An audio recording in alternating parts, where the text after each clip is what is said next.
Oh, what was a barn burner, as Chris Berman would say. He did say that, right? A barn burner. He did. Did he say that? Or I'm thinking of good old Jr. Anyway, what a hell of a game. See, that's better. I was like Gandhi. Look, I was like it was a fantabulous game. Came down to basically a 2 point conversion, and I wonder also with that 2 point conversion if this would have happened if what happened last week with I mean not last week last Monday I was like or no earlier this week with Tampa Bay and Kansas City that they didn't go for two. I'm not saying that they would not just because the Ravens already showed they could come back just as much as the Bengals can, and also you got them on the ropes, you just took them all the way down kind of thing. So that's going to be curious or whatever. But I would say that I think that while this is sort of similar to the Tampa Bay thing, I think that it's a bit different just because, one, it's not Patrick Mahomes, even though Lamar was over here doing amazing things. But also Tampa Bay with all the receivers versus uh, the Bengals that while didn't have Higgins, still had a plethora of weapons to use. They was like using three tight ends basically the whole night.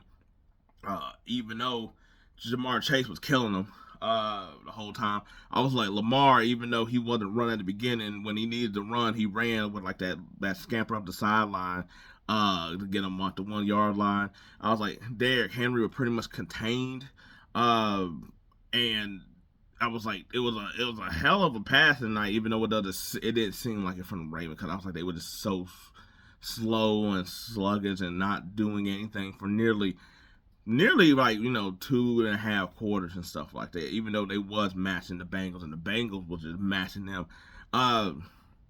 I was like, look, I was like the good and the bad of both teams of like the fact that like good the Ravens know they can put up over 30 if they need to.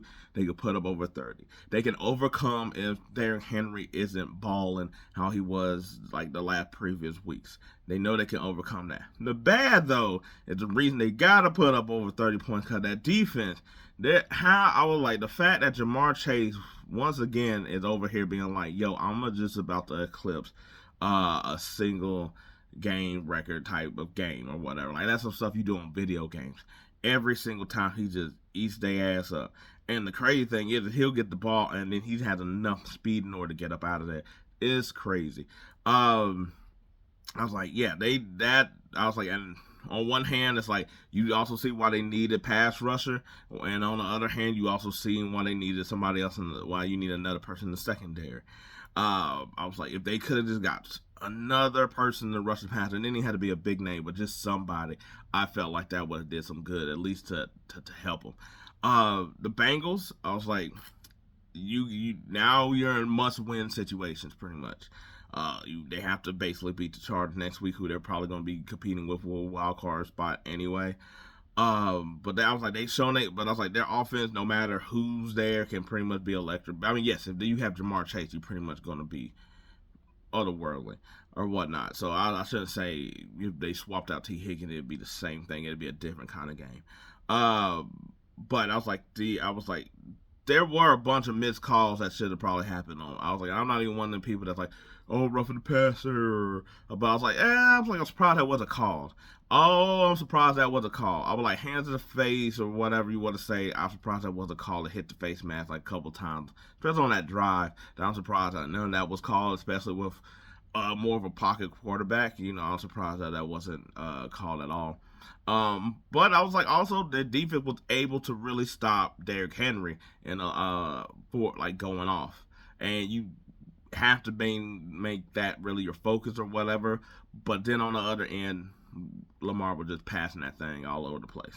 So, but I mean that's sort of what happens. You're sort of going to try to stop one thing and be like beat up with the other thing. But the problem is that he's also been good doing that other thing throughout this whole year too.